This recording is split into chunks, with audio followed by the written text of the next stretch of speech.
This is the Global Podcast Network, where executives and professionals connect, share, and inspire. Stay tuned for the conversations that drive success.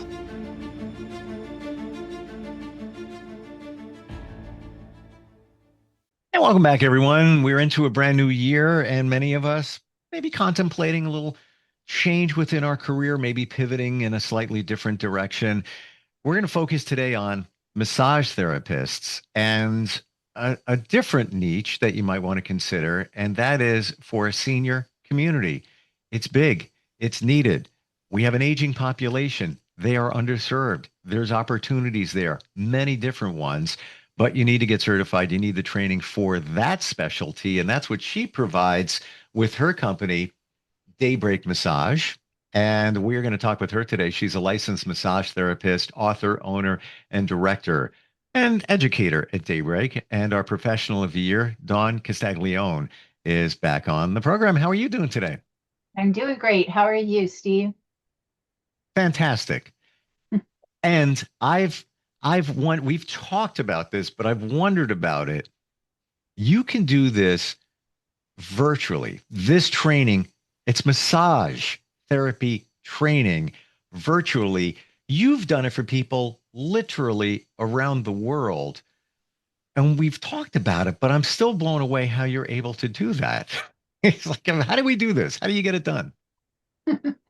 Well, interestingly enough, the students who do take it, the class via Zoom, are always so amazed at how they feel that they were in person.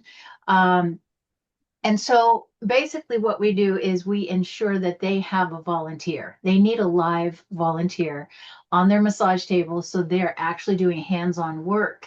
And that will, promote questions to come about, and that'll give me an opportunity to watch what they're doing, how they're doing it, how they're moving from one massage stroke to the next, and body language, really, between both them and their client, watching the client for their body language and me watching the body language of the therapist to make sure that the right methods are being used and in the right manner. So I can see everything on the screen, and then I limit my class size, which is a really nice thing, because when you are just one step removed from in person, you really want to make sure that you're not just in a sea of students and you're not going to be heard if you have a question. So I limit the class size between 4 and 6 students, and everyone gets personal attention, and we are able to answer their questions. I shared with you last time or a couple of times back that I don't enjoy doing those online training. I feel like I'm alone. I'm bored. And honestly, I have one now that I'm going to do, just on a business level. I've literally put it off for a month. I started it and I didn't finish it. And I have to log back in and get it done. Just because I want to move forward and learn some new things, but I'm not excited because it's the way it is. This is different. It's live. You're there. Somebody has a question. They can ask you in real time. If they're doing a technique with their volunteer, by the way, if you need anybody anywhere, I'm there. As your massage volunteer. If they're doing it wrong, you can point it out. Hey, you might want to use less pressure. You might want to, target this area, whatever it is. And thank you for telling us about the class size, because I kind of wondered about that. You're not getting lost in the shuffle. You're a priority as the other people are, in that session. Absolutely. And, another thing that I can tell as an observer over a virtual connection is the lightness or heaviness or strength of a therapist's touch on the body, just by watching how the tissue of the volunteer reacts. For example, with the technique called fluffing, Dietrich Meisler created a technique where we just take effleurage and petrissage, put them together. So the gliding and the kneading come together in a more gentle way. And we do that with the palm of the hand and the fingertips, never the thumbs, because they're a little strong and we may bruise the client. So anyway, we'll take a limb and we'll gently do this fluffing routine toward the heart. And I can see if they're pressing too slowly or too hard just by how Wow. the tissue reacts. And it's interesting, Dietrich actually used this little reminder of how we approach the tissue by saying fluffing is like fluffing up an old pillow that's been in the corner for too long. So if they're doing it right, I can see the tissue reacting in the right way, which is a neat Mm. thing. I know other massage professionals will understand this. Isn't it amazing how even light touch can be so beneficial? Oh my. Yes, and as a matter of fact, anyone who has taken a lymphatic drainage class or lymphatic massage class Yep. is going to instantly understand that. That's why I said it. Yeah. I'm Dawn, that's exactly why I said it. I didn't take a class. I had lymphatic drainage massage 2 years ago. And at first I'm like, she's barely even touching me. I mean, like, how's this going to get that? And then after a while, I was like, oh, you know what? It felt great as a massage in itself, but there was the goal of enhancing the lymphatic system. It's Mhm. amazing. Like, and we're all trained, the rest of us, getting a massage. I'm paying good money for it. Get in there, deep tissue. Give me the best you can. And if it's too hard, I'll let you know. No, it doesn't have to be that way to get a positive result. And not only that, but it does have to be just the opposite in order to get a positive result in the lymphatic mode. So if you push too hard, then you're just stopping. You're in essence putting a cork in the lymphatic tubing, Ah, if you will. yes. And so nothing's going to flow. So it's actually imperative that we lighten our touch, like the weight of a nickel is how they describe it. And it's almost like well, definitely less is more. Let's just put that phrase at the front of our minds that less is more. And with the elderly, even if we're not doing direct lymphatic massage techniques, the same goes for their delicate vascular system, their veins. We talked before about how their veins are probably compromised. Either the lining is wearing thin from age, or the valves in the veins have stopped, performing correctly, and all of the blood just goes back down after the heart pumps. Mm. All of these things are really delicate, small things, and the lighter the touch, the better effect we're going to have on their bodies. And that's also why we always go toward the heart, because think about how much progress we make with such little touch. If we do it wrong, we're going to make opposite of progress. Danger. When you're teaching this to students, is there an element of lymphatic massage as well? There is. There is. Mhm. In fact, most of the sequence strokes that Dietrich created are based on keeping the lymphatic fluid flowing and keeping the effects of EDRF, which we talked about, which is nitric oxide. Mm. It's a vasodilator, opens up the blood vessels. And And so important to the respiratory system. exactly. And he knew that if we could start there and open the blood vessels, that everything we do in the session after that is going to be so much more beneficial, even with a light touch. I learned from you when it comes to the lymphatic system in seniors that there is no pump. And this is what flushes toxins out of the body. We got the heart, we understand that, how the circulatory system works, and that is the pump. There ain't no pump for the lymphatic system. It's movement. Mm. And even just, moving your arm, like flexing like a bicep. There's some movement there that can support a little bit of that. But and let's look at seniors. They really don't move a lot. So this is critical to keep that fluid moving. Yes, a lot less movement in the aging body or in those with degenerative conditions. Mm. Some people are even bedbound. Um, and so for those folks, because they don't have that everyday, you know, built-in movement to their vascular system and to their lymphatic system, because of they're not walking or whatever. We have to step in and be that pump for them. And so everything that we do is sort of, we are their exercise, we are their forward motion, if you will. And especially with lymphatic fluid, the best times that the system is efficient is when the body is in a weightless state. And so Mm, those, if you think about it, when you're a kid on a swing and you're swinging back and forth, at the top of the swing, you're weightless. And yeah. then at the top of the backswing, you're weightless. Those kinds of states that we put our body in is what the lymphatic system loves most of all, because it just can move freely and there's no gravity that's working against it. And so jumping on a small round trampoline in your living room, same kind of a thing, even if you're just gently bouncing up and down, creates the same weightless state, and it helps the lymphatic system. So if they're not jumping on the tiny trampoline or swinging on a swing or walking the hallways like we normally do in our homes or whatever, then we got to get in there and be that pump. Yes, you're right. And something that we really haven't focused on, but I believe we should touch upon it.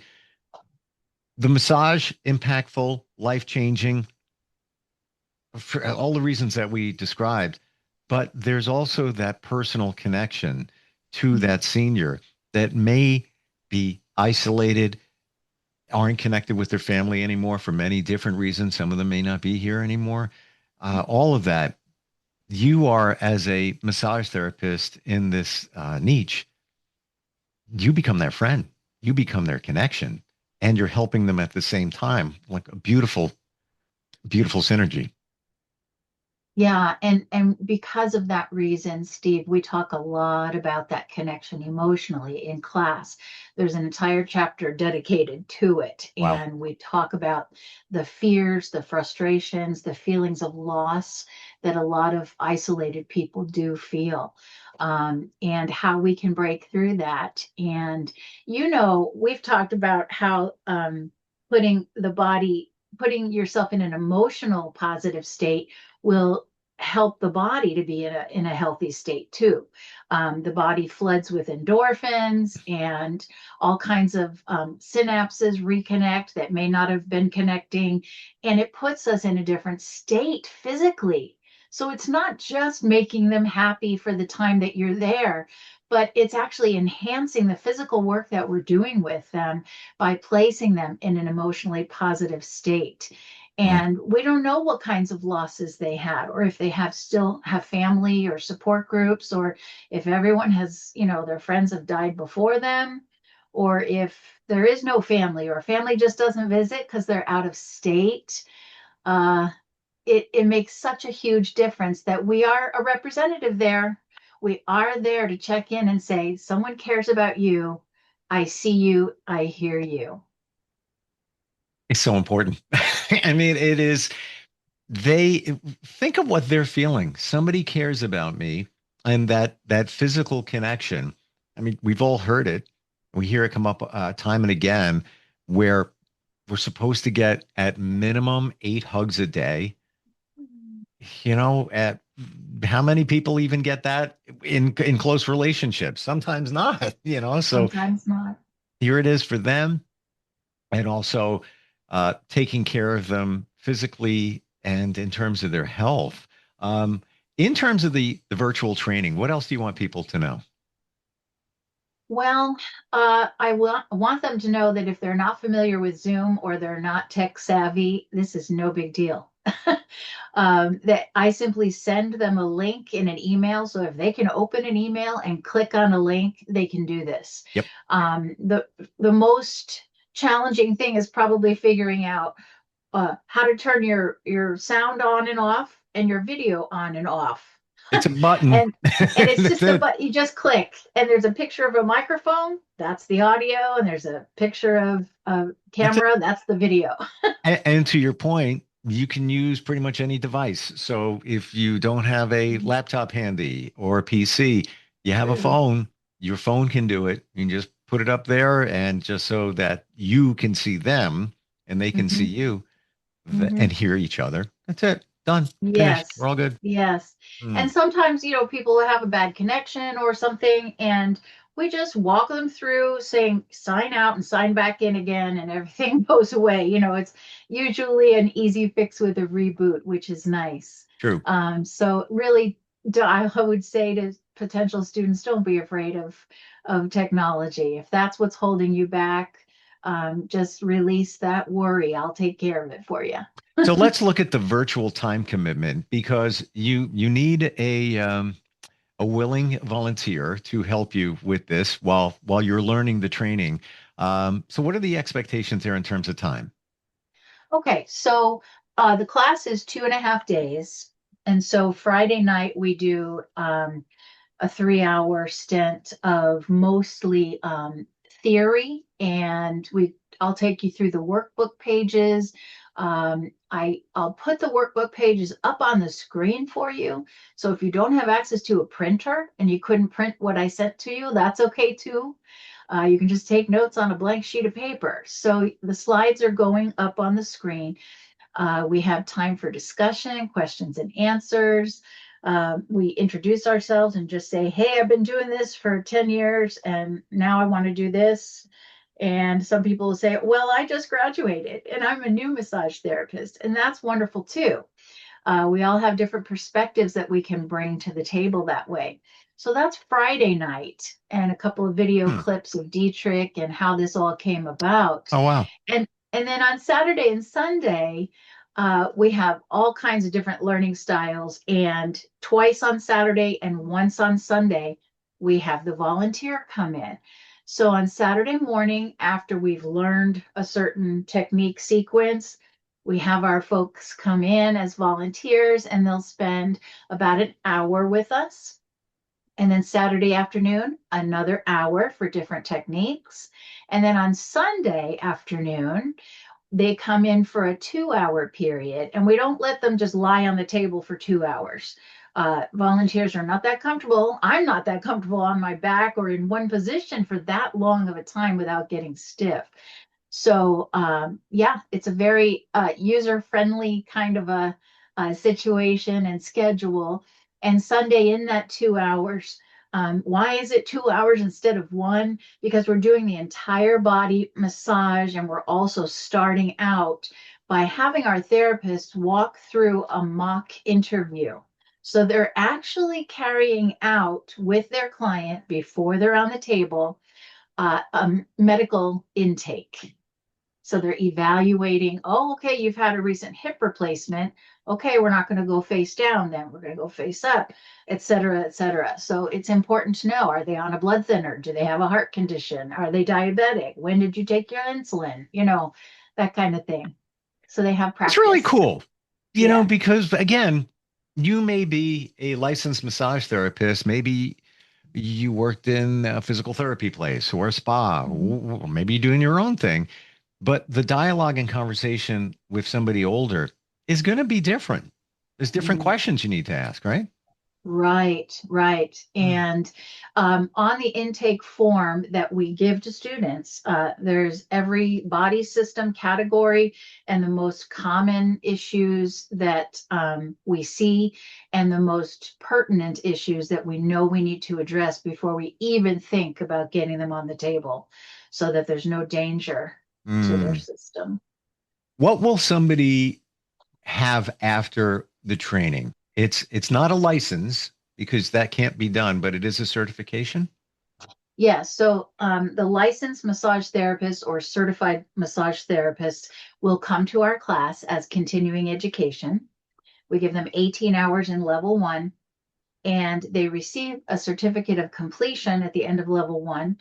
And if they come back for level two, they'll receive another certificate of completion, but that um, solidifies the entire certification of geriatric massage, having level one and level two together. And the reason both components are so important is that in level two, we take everything we learned in level one And then we use those massage strokes and sequences in different fashions, in different orders, and different approaches for each of the degenerative conditions that we tackle. And those are stroke survivors, Parkinson's, Alzheimer's or dementia, and diabetics. And so each of their massage sequences will be a little different so that we're not harming them and so that we're better helping them. In a way, you answered my next question, and that is, could somebody do this type of geriatric massage without the certification? And even if they can, legally, if you will, I don't even know if that's the right term, you really can't, because how do you address stroke victims, diabetes, on and on and on, which is going to be pretty much prevalent in a geriatric patient? You have no idea. You have no idea. Am I, if I'm off here, tell me. I'm just, looking at it broadly. Yeah, well, even with younger folks today, we talked about this in the past, that we have teenagers who are diabetic, and we have early onset Alzheimer's and Parkinson's and stroke now because of our diet or our lack of exercise. It's not just an elderly thing now, but yes, it's important to know the skills before we touch anybody. That being said, any kind of touch of calm, nurturing touch is beneficial. And so we find that caregivers, family members, nursing staff also take our coursework. And no, it does not make them a licensed massage therapist at the end of the courses. However, it does give them a way to have physical touch as a form of healing methods, as a form of nurturing what they already do with their loved one or their patient if they're a nurse. So, we need as many hands out there as possible to restore human touch to this community, as an planet Earth, especially after COVID, right? We had no contact. And so now people are easing back into it, but they're not feeling that connection really. They're just saying, okay, I'll show up, but I'm going to bring my mask just in case, And not just seniors. Since COVID, the numbers are staggering in terms of the number of people that are lonely, that are isolated. And to your point with a younger generation, one of the biggest demographic cells of loneliness is men 25 to 34, 44 in that territory. One would not think, I'm going to go grab my bud to go play basketball, hang out, play pool, whatever it is. You would never think that. And that's just one demographic. All of them, I do believe the CDC even called an epidemic of loneliness now, or isolation. So now take a look at a geriatric person where life has changed and maybe your spouse has passed or whatever the situation may be. This is critical. And just the human touch, whether you're trained or not, is so important now, to support all of these challenges. Dawn, how do we connect with you? If somebody's considering this, wants to learn more, what's the best way? Well, we have a very user-friendly website. It's daybreak-massage.com.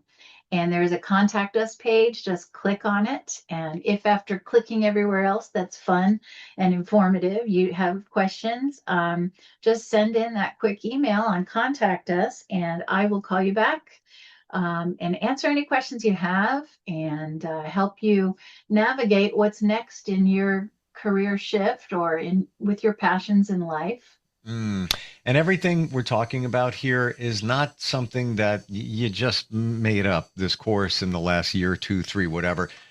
This has been around for decades. And the people that started this, if I remember correctly, passed the baton to you, and you've continued this training, right?